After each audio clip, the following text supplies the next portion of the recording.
দ্বিতীয় বিশ্বযুদ্ধ পরবর্তী সময়ে মার্কিন কূটনীতির প্রতীক হিসেবে বিবেচনা করা হয় তাকে। যুক্তরাষ্ট্রের পররাষ্ট্রমন্ত্রী ছিলেন অনেকেই, তবে হেনরি কিসিঞ্জার একজনই।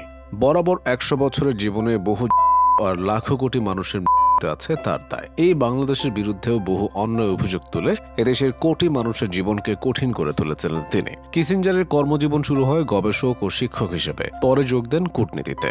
যে বয়সে মানুষ অবশ্য সময় কাটায়, সেই প্রায় ৮০ বছর বয়সেও ২০০১ থেকে ২ দশক ছিলেন প্রতিরক্ষা নীতি বিষয়ক বোর্ডের সদস্য।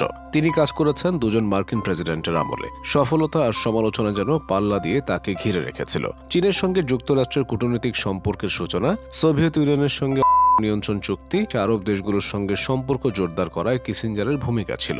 এছাড়া কম্বোডিয়া ও লাওসে ভিয়েতনাম যুদ্ধের সম্প্রসারণ এবং পরবর্তী সময়ে যুদ্ধ বন্ধের উদ্যোগ, আর্জেন্টিনা ও চিলিতে সামরিক অভ্যুত্থানের সমর্থন, ১৯৭৫ সালে পূর্ব তিমুরে ইন্দোনেশিয়ার অভিযানের পক্ষে অবস্থান নেওয়া এবং বাংলাদেশের স্বাধীনতা যুদ্ধের সময় পাকিস্তানি বাহিনীর ব্যাপক বিষয়ে চোখ বন্ধ রাখা, সবকিছু মিলিয়ে ব্যাপক আলোচিত সমালোচিত ছিলেন তিনি। জন্মসূত্রে যুক্তরাষ্ট্রের নাগরিক নন কিসিঞ্জার। জার্মানির ফোর্থ শহরে ১৯২৩ সালের ২৭শে মে জন্ম নেওয়া মানুষটির পুরো নাম হেইঞ্জ আলফ্রেড কিসিঞ্জার। ১৯৩৮ সালে মাত্র ১৫ বছর বয়সে জার্মানি ছেড়ে পরিবারের সঙ্গে যুক্তরাষ্ট্রে চলে আসেন। তখনও ইউরোপবাসী দ্বিতীয় বিশ্বযুদ্ধের ভয়াবহতায় পড়েনি। যুক্তরাষ্ট্রে এসে নামের ইংরেজি অংশ হেনরি জুড়ে নেন কিসিঞ্জার। ১৯৪২ সালে পান মার্কিন নাগরিকত্ব। বিশ্বসেরা হার্ভার্ড বিশ্ববিদ্যালয় থেকে ১৯৫২ সালে স্নাতকোত্তর এবং ১৯৫৪ সালে ডক্টরেট ডিগ্রি অর্জন করেন। পরে ১৭ বছর হার্ভার্ডে শিক্ষকতা করেছেন। এর আগে দ্বিতীয় বিশ্বযুদ্ধে অংশ নিয়ে ইউরোপের রণাঙ্গনে যুদ্ধ করেছেন। সে সময় বিভিন্ন সরকারি দফতরে পরামর্শকের কাজ করেছেন কিসিঞ্জার। পরে যুক্ত হন পররাষ্ট্র দফতরে। তার কাজ ছিল ভিয়েতনাম যুদ্ধ নিয়ে। ভিয়েতনাম যুদ্ধের ডামাডোলে ক্ষমতা আসেন প্রেসিডেন্ট নিক্সন। তিনি হোয়াইট হাউসে ডেকে পাঠান কিসিঞ্জারকে, বসান জাতীয় নিরাপত্তা উপদেষ্টার পদে।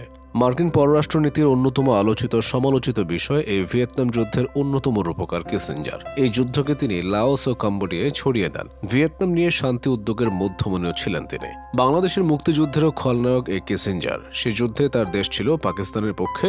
মুক্তিযোদ্ধা ও বাঙালিদের নির্মমভাবে পরিকল্পনায় পাকিস্তানি জেনারেলদের পাশেই ছিলেন কিসিঞ্জার। কিসিঞ্জারের কুখ্যাতি কেবল ভিয়েতনাম বা বাংলাদেশকে ঘিরে ছিল না। ১৯৭৩ সালে চিলির জনপ্রিয় সালভাদর আলেন্দে সরকারকে উৎখাতে সেনাবাহিনীকে মদত দিয়েছিলেন তিনি। কেবল উৎখাতি নয়, আলেন্দে এবং তার কয়েক হাজার সমর্থককে করে কিসিঞ্জারের মদতপুষ্ট জেনারেল পিনেশোর বাহিনী। লাওস, কম্বোডিয়া এবং পূর্ব তিমুরেও বহু মানুষের রক্ত ঝরেছে কিসিঞ্জারের কারণে। ১৯৬৯ সালে কম্বোডিয়ায় আমেরিকান বোমায় প্রাণ হারায় লাখ পাঁচেক মানুষ। সেই বোমা ফেলা হয়েছিল ভিয়েতনামের গেরিলাদের দমন করার উদ্দেশ্যে। সেই দেশটিতে ৩,৮৭৫ দফা বোমা ফেলার অনুমোদন দিয়েছিলেন কিসিঞ্জার। আর্জেন্টিনায় ১৯৭৬ সালে বামপন্থী নিধনে ডানপন্থী জেনারেলদের সমর্থন জুগিয়েছিলেন তিনি। এর আগের বছর ইন্দোনেশিয়ার সুহার্তোকে তিনি মদত দেন পূর্ব তিমুরে সামরিক অভিযান চালাতে। সেই যুদ্ধে প্রায় ১ লাখ বেসামরিক মানুষ। এসবের জন্য বলা হয় মার্কিন ইতিহাসে সবচেয়ে কুখ্যাত কিসিঞ্জার। অথচ বিশ্বের নানা প্রান্তে যুদ্ধ কারিগর কিসিঞ্জারকে কখনো বিচারের মুখোমুখি হতে হয়নি।